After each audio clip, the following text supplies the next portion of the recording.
કેમ છો બધા? સારા છો ને? હવે તો સારા જ રહેવાનું છે, કેમ કે ડોક્ટર અને એન્જિનિયર બનવું ખૂબ જ સરળ થઈ ગયું છે, કેમ કે આપણા નવસારીમાં આવી ગયું છે સક્ષમ કેરિયર ઇન્સ્ટિટ્યૂટ. આજના દોરમાં આપણે એવા કોચિંગ ઇન્સ્ટિટ્યૂટની વિઝિટ કરી રહ્યા છીએ જેના પર તો એક મૂવી પણ બનવી જોઈએ. એમના પાત્ર છે એક માણસ, એમનું સપનું અને હજારો સફળ વિદ્યાર્થીઓ અને એમની મહેનત.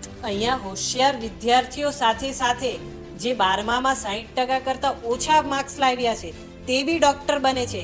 અને મજાની વાત તો એ છે કે જે 12માં ફેલ થયા છે તે લોકો બી અહીંયાથી ડૉક્ટર બને છે. આ તે જ ઇન્સ્ટિટ્યૂટ છે જેના ડાયરેક્ટર ડૉક્ટર જીતેન્દ્ર કુમાવત સરે પોતાની ક્લાસ 1 અધિકારીની જોબ છોડીને આપણા સમાજના આદિવાસી વિદ્યાર્થી અને ગરીબ તબક્કાના વિદ્યાર્થીઓને ભણાવવા માટે અહીંયા કોચિંગ શરૂ કરી હતી. આ ઇન્સ્ટિટ્યૂટનો સફળતાનો દર આખા ભારતમાં ખૂબ જ સારો છે. ઇન્સ્ટિટ્યૂટ છે જે શિક્ષા નહીં, શિક્ષા સાથે સંસ્કાર અને સ્વાસ્થ્યનો પણ ધ્યાન રાખે છે. ચાલો આપણે આ કોચિંગના વિદ્યાર્થીઓ સાથે વાત કરીએ કે એમનો આ કોચિંગ પ્રત્યે શું અનુભવ રહ્યો છે. આપણે જોઈએ આ બધા વિદ્યાર્થીઓ શું કરી રહ્યા છે, કેવી રીતે સારી રીતે ભણી રહ્યા છે. બધા સ્ટુડન્ટ, આ ક્લાસરૂમ છે, આમાં સેલ્ફ સ્ટડી કરી રહ્યા છે. બધા સ્ટુડન્ટ એકલા બેસીને જે આખો દિવસ એ લોકો વાંચે છે. તમારું નામ શું?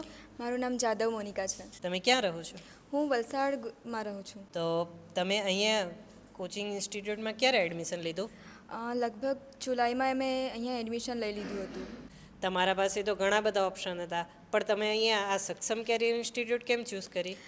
કારણ કે મેં એવું સાંભળ્યું હતું કે અહીંયા છે ને 12th ફેલ અને 70% પણ ઓછા ટકાવાળા સ્ટુડન્ટ્સ પણ સારી મેડિકલ. 12th ફેર તો મેં બી અહીંયાનો સ્ટુડન્ટ છે, તો હું જ્યારે ભણતો હતો ને ત્યારે બી ઘણા બધા 12th ફેલવાળા સ્ટુડન્ટ એ લોકો મને ફોન કરીને એવું કહે કે અમે સર નહીં હોતા તો અમે આજે અહીંયા MBBS નહીં કરતા હોતે.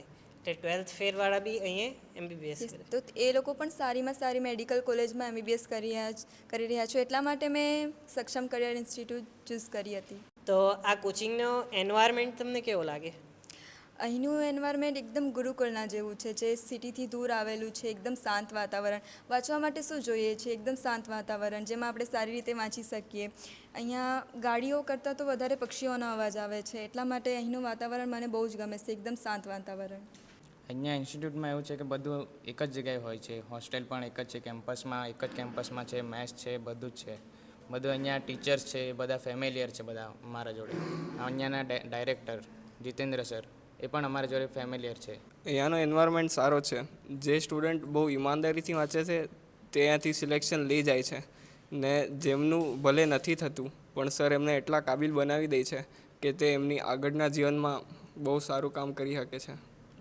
પછી તમારા આ ટેસ્ટ સિરીઝ કેવી રીતે ચાલે? આ તમારી ટેસ્ટની પ્રિપેરેશન કરો છો તો કેવી રીતે તમારી ટેસ્ટ ચાલે છે? એક મંથમાં 2 માઇનર ટેસ્ટ લેવાય 15 દિવસને અંતરે, જેમાં જેટલો સિલેબસ ચાલે 2 વીકમાં તેટલાની ટેસ્ટ હોય.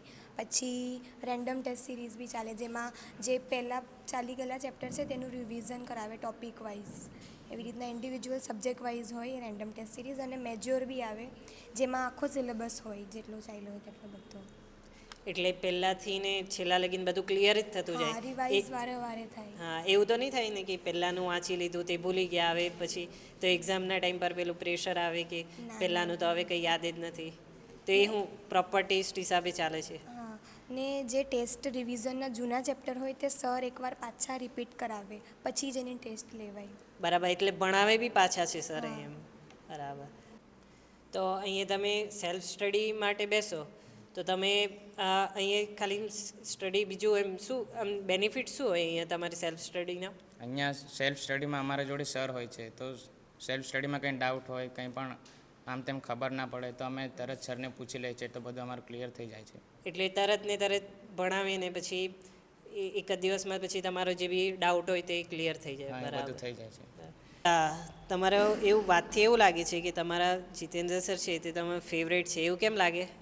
જીતેન્દ્ર સર બધાને પર્સનલી ટ્રીટ કરે, મતલબ એવું નહીં કે પાર્શિયાલિટી કરે ટોપર સ્ટુડન્ટ ને એવરેજ સ્ટુડન્ટ વચ્ચે, બધાને ઇક્વલી રાખે, બધાને જ સરખું જ સમજાવે કે જે કંઈ કહેવાનું તે પેરેન્ટની જેમ ટ્રીટ કરે, એટલે બધાને ગમે. ઇન્સ્ટિટ્યૂટમાં છે જે સર છે ડૉક્ટર જીતેન્દ્ર કુમાવત, તે આર્થિક રીતે નબળા વિદ્યાર્થીઓને પણ એ મદદ કરે છે. હું પણ અહીંયાનું જ સ્ટુડન્ટ છું. હું જ્યારે એડમિશન લીધું હતું ત્યારે મારા ફાધરની ડેથ થઈ ગઈ હતી, તો ત્યારે મેં અહીંયા 2 વર્ષ ભણ્યો, તો એમણે એક પણ રૂપિયા નહીં લીધા. તો અને પછી જ્યારે હું અહીંયા હોમિયોપેથીમાં એમણે એડમિશન અપાયું અને હું મારો પહેલો સક્સેસનો પાયો મૂક્યો, ત્યારે મારે રિપોર્ટિંગ માટે પણ પૈસા નહોતા, ત્યારે બી સરે ઘણી હેલ્પ કરી હતી. અમારા ટાઈમ પર તો એવું હતું, પણ હમણાં કંઈ એવું છે કે? હા, હમણાં પણ એવું જ છે. મારા જોડે પણ છે બેચમેન્ટ જેના પપ્પા વર્ષનું એન્યુઅલ ઇન્કમ ખાલી 20,000 કમાય છે, તો પણ એમને સર જોડે એમની વાત થઈ કે મારે ખાલી આટલું છે, તો તમે મને મદદ કરો અને મારા છોકરાને આગળ વધાવો અને મારા છોકરાને મારે ડૉક્ટર બનાવવું છે. તો એના માટે સરે કીધું કે એની ચિંતા ના કરશો, આર્થિક રીતે હું બધી મદદ કરું છું. એવી રીતે બધા એક્ઝામ્પલ બહુ બધા છે અમારા જોડે. તો આપણે આ ઇન્સ્ટિટ્યૂટમાં તો ફોન તો અલાઉ નથી, બરાબર? તો તમને એવું નહીં લાગે કે મારે બી વિડીયો જોવું જોઈએ, આ મૂવી જોવી જોઈએ, એવું નહીં લાગે તમને? ના, કેમ કે મા બાપે જે પૈસા ભરીને અહીંયા અમને મૂક્યા છે ભણવા માટે, તે એક જ કાર્ય માટે એમણે આટલું બધું એમ પૈસા ક્યાંથી લાવીને અમારા માટે એમ કર્યું છે, તો અમને બી ટેન્શન હોય કે કોઈના માટે નહીં પણ એમના માટે વાંચવું જોઈએ, અને તે ટેન્શનથી અમે વાંચતા રહીએ, એનો વિચાર જ નહીં આવે. તો તમારે કઈ કોલેજમાં એડમિશન લેવું છે? શું એમ છે તમારો? મારે બીજે મેડિકલમાં. બીજે મેડિકલ. તો તમારે કેમ ડૉક્ટર જ કેમ બનવું છે? મારી ફેમિલીમાં મેં ફર્સ્ટ ડૉક્ટર થવા, જે ડૉક્ટર તો ફેમિલીવાળાની બી ઈચ્છા છે ને, એટલે ડૉક્ટર. બરાબર. મારો આ પપ્પાનું ડ્રીમ છે કે મારા ઘરે 3 ડૉક્ટર હોય. મારી 2 બહેન તો ડૉક્ટર છે, પણ હવે હું પણ બનીશ. એટલે મારા પપ્પાને એવું છે કે આપણે કંઈ મોટું હોસ્પિટલ ખોલીએ અને કંઈ લોકોની સેવા કરીએ, તો એના માટે હું પણ આ ડ્રીમ પૂરો કરવા અહીંયા આવી ગયો છું. બરાબર.